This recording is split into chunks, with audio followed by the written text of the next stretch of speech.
जिंदगी जीने का मकसद खास होना चाहिए और अपने आप पर विश्वास होना चाहिए। जिंदगी जीने का मकसद खास होना चाहिए और अपने आप पर विश्वास होना चाहिए। जीवन में खुशियों की कोई कमी नहीं होती, बस ज्ञानपूर्वक जीने का अंदाज होना चाहिए, विवेकपूर्वक जीने का अंदाज होना चाहिए। जिंदगी जीने का मकसद क्या है आपका? स्कूल में बच्चों से भी पूछते हैं कि बड़े होके क्या बनोगे, और सबकी अपनी अपनी कल्पना होती है। कोई कहता है हम अधिकारी बनेंगे, हम एसपी बनेंगे, हम कलेक्टर बनेंगे, डॉक्टर बनेंगे, और सबकी अपनी अपनी कल्पना होती है। और जिनकी जैसी कल्पना होती है, सोच होती है, वो लोग लगभग वैसे बन भी जाते हैं। हम लोगों से भी पूछा जाता था, हालांकि बोलते तो नहीं थे, बोलते तो ये थे कि आईपीएस बनेंगे, आईएएस करेंगे, लेकिन मन में रहता था कि बड़े होकर के संत बनेंगे, साधु बनेंगे, तपस्या करेंगे और आत्मशुद्धि के लिए पुरुषार्थ करेंगे, ताकि ये जीव, ये आत्मा बार बार संसार में परिभ्रमण ना करे, हम खुद साधना करें और दुनिया को भी शुद्धि का, वृद्धि का, रिद्धि का, शांति का मार्ग बताएं। जिंदगी जीने का मकसद खास होना चाहिए। सिर्फ आजीविका के लिए जीने वालों का जीना कोई खास जीना नहीं है। वैसे जानवर भी जी लेते हैं, खा लेते हैं, पी लेते हैं। जिंदगी तो पशुओं को भी कट जाती है। अगर उसी ढंग से हम भी रहेंगे तो क्या औचित है। हमारी जिंदगी में कुछ खास होना चाहिए। जिंदगी जीने का मकसद खास होना चाहिए।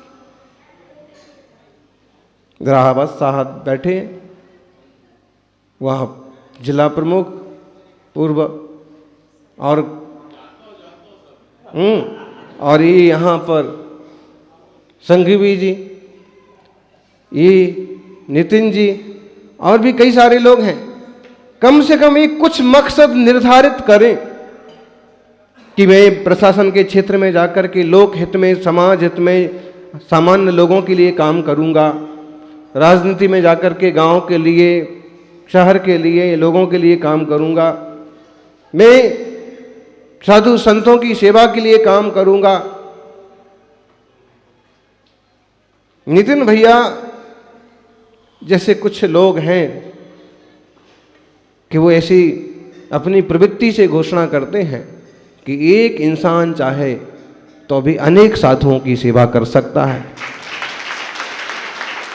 और जो तीर्थ धूमिल हो गए हैं, बिखर गए हैं, उन्हें संभाल सकता है, रख रखाव कर सकता है, उसके माध्यम से लोग जुड़ सकते हैं।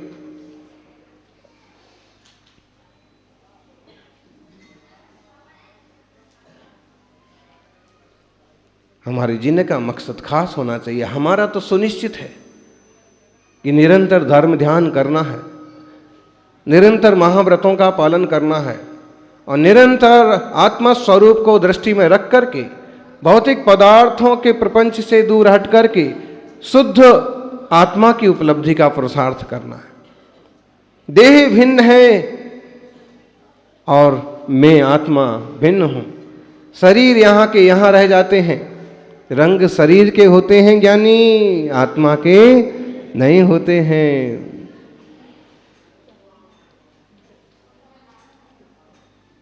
राम भी सांवले थे, श्याम भी सांवले थे।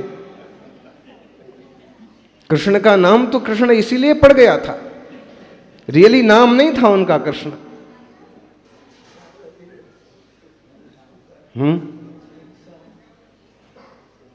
मुनि सुब्रत भगवान और नैमिनाथ भगवान कृष्ण के चचेरे भाई, वो भी पूर्णतः, लेकिन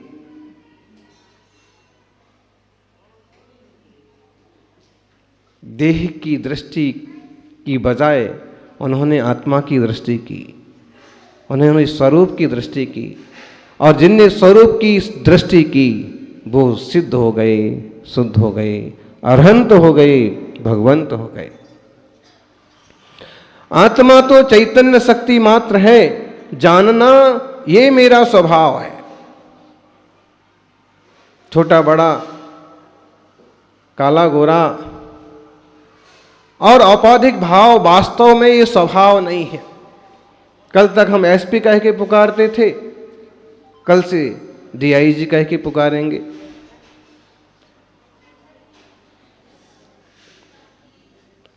अगले वर्षों में डिग्री और ऊंची हो जाएगी।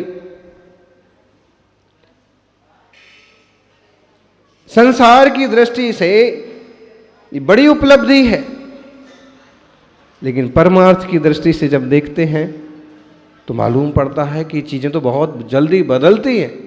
इंसान छोटे से बड़ा बनता है, बड़े से बड़ा बनता है, और आखिर चीज़ें बदलती हुई और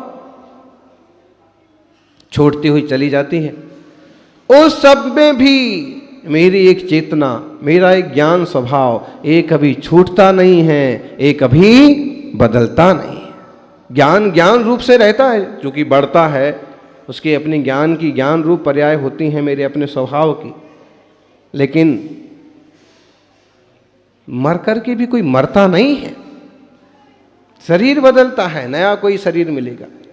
इसलिए मुनि राजों का तो सीधा साधा लक्ष्य होता है आत्मशुद्धि का, परमार्थ का।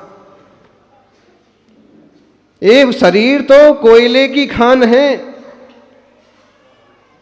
ये तन विष की बेलड़ी, गुरु अमृत की खान। शीश दिए जो गुरु मिले, तो भी सस्ता चान। इतना ऊंचा कौन सोचता है? ये तन विष की वेलड़ी और निज आत्मा अमृत की खान है। गुरुदेव जो उसको सिखाते हैं, मार्ग बताते हैं, वो अमृत की खान है। और शीश देने पर भी अगर गुरु मिले तो भी सस्ता मानिए। लेकिन यहां शीश देने की बात समझना, शीश देने का मतलब सिर काट लेना नहीं है। शीश देने का मतलब पूर्ण समर्पण। अब तेरे ही भरोसे और तेरे इशारे पर आप जो कहेंगे उस हिसाब से मैं अपने जीवन की गाड़ी चलाऊंगा, शुद्धि बढ़ाऊंगा, विशुद्धि बढ़ाऊंगा।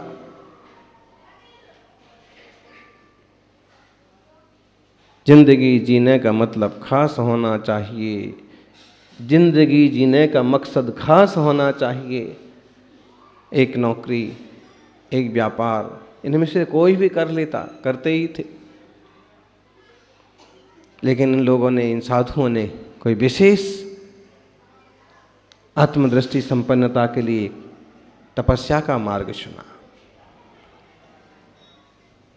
ये आरिका माता जियां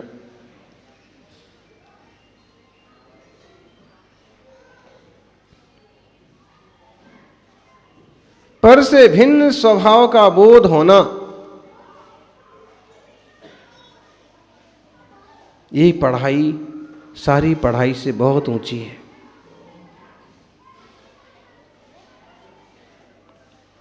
आप जहां भी हैं, विवेक पूर्वक, पुरुषार्थ पूर्वक अपने कर्तव्य को निभाइए और लक्ष्य एक रखिए कि इन कर्तव्यों को निभाते हुए धर्म को नहीं भूलना है, अहिंसा, सदाचार और शाकाहार को नहीं भूलना।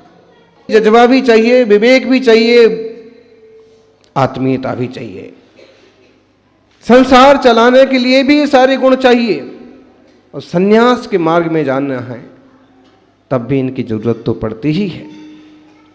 बिना साहस के कोई कठिन साधना का रूप नहीं ले सकता है। जिन गुरुराज के यहाँ पर बिंब विराजमान हैं, जिनकी प्रतिमाएं, वो कठिन तपस्वी थे, जंगल में साधना करने वाले साधक। और जब वो जंगल में बैठे हैं और शेर आ जाए तो क्या करेंगे? बोलिए। आता था आचार्य आदि सागर जी महाराज, अंकलीकर जी 7 दिन में 7 दिन के बाद एक बार आहार करने वाले। ये प्रथम नंबर पर यहाँ मूर्ति रखी है, शास्त्र छोटा सा लिए हाथ में उपदेश थे। 7 दिन के बाद। और एक कुंभोज के पहाड़ पर दक्षिण भारत में जब तपस्या करते थे तो अक्सर कर जब वो ध्यान में होते तो शेर आके, बाघ आके उनके सामने बैठा करता था। तब के लोग बताते थे, फिर उसकी कहानियां किताबों में लिखी हुई है। उनकी शांति कितनी अपूर्व होगी कि मुनि के सामने शेर भी शांत हो जाए। सच में संत की साधना का सबसे बड़ा चमत्कार यही है कि खूब दुखी, खूब आक्रोशित, खूब आतंकवादी व्यक्ति भी आकर के उनके चरणों में क्षण भर को शांत हो जाए। उसे भी कुछ अच्छा महसूस हो कि कहीं अलग जगह आए हैं। वहां आकर के भी उसे सामान्य लोगों की तरह ही फील हो। तो साधना की ऊंचाई क्या हुई?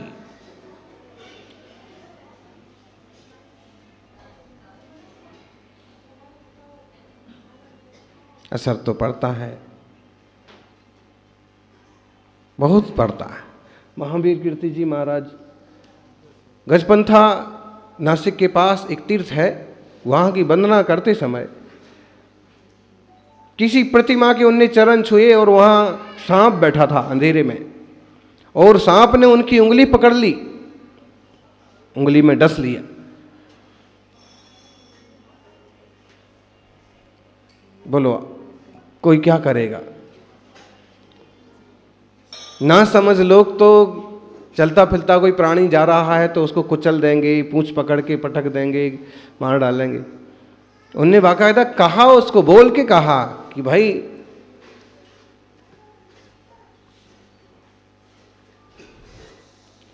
बैर नहीं तो छोड़,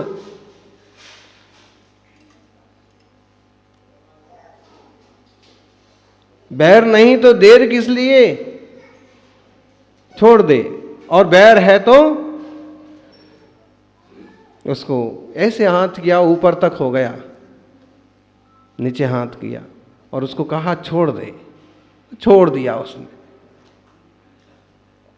लेकिन फिर भी दांत तो लग ही गया ना, डर तो आ ही गया। ऐसा कुछ नहीं किया कि अब इसको मारो, अब उंगली पकड़ी तो उंगली हाथ से पकड़ के उसको भी तो जमीन पर पटक सकते हैं।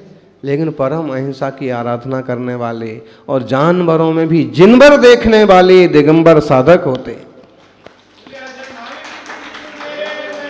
वास्तविकता यही है। अभी कह रहे थे ना एसपी साहब कि संत और धर्म सबके लिए होता है। जिन धर्म के मामले में 100% सत्य है, लेकिन क्यों इतना संकुचित हुआ है, हो रहा है, समझ में नहीं आता। बाकी ये वस्तुनिष्ठ विज्ञान है। जानवर में भी जीव है, वह भी आत्मा है और वह भी भगवान बन सकता है। मतलब आम इंसान की बात छोड़िए, आदिवासी की बात छोड़िए, दलित की बात छोड़िए, वो तो सभी मनुष्य तक बन गए हैं। यहां तो कीड़े मकोड़े को भी मारना और सताना पाप समझा जाता है, क्योंकि उनमें भी हम होनहार भगवान देखते। ये जीव भी वृद्धि करके परमात्मा बन सकता है। महाराज जी को सांप ने डस लिया, जहर चढ़ गया, हल्का फुल्का जहर चढ़ गया। श्रावक बहुत चीखने चिल्लाने लगे तो उन्होंने कहा चीखिए मत, चिल्लाइए मत। पहाड़ से 2 किलोमीटर दूर जहाँ वापस विश्राम करना है, धर्मशाला, हम आते हैं और आते ही आहारचर्या को उठेंगे। लोगों ने सोचा ऐसे में मुनि आहार करते हैं कि उपसर्ग मान करके ध्यान करते हैं? सोचने वाले ऐसे सोचेंगे। लेकिन जो भक्त, गुरु भक्त थे, उनने कहा कि इसमें भी कोई रहस्य होगा। और आचार्य महाराज तुरंत उतना चल के नीचे आए, हाथ मुंह धोके आहारचर्या पर गए और जल्दी से जो उनके योग्य औषधि रूप अनार का रस कहिए, उसमें काली मिर्च मिला के कहिए, जो उनका अनुपान होता है, वो बड़े ज्ञाता थे इस सब चीज़ों के, तो वैसा आहार किया।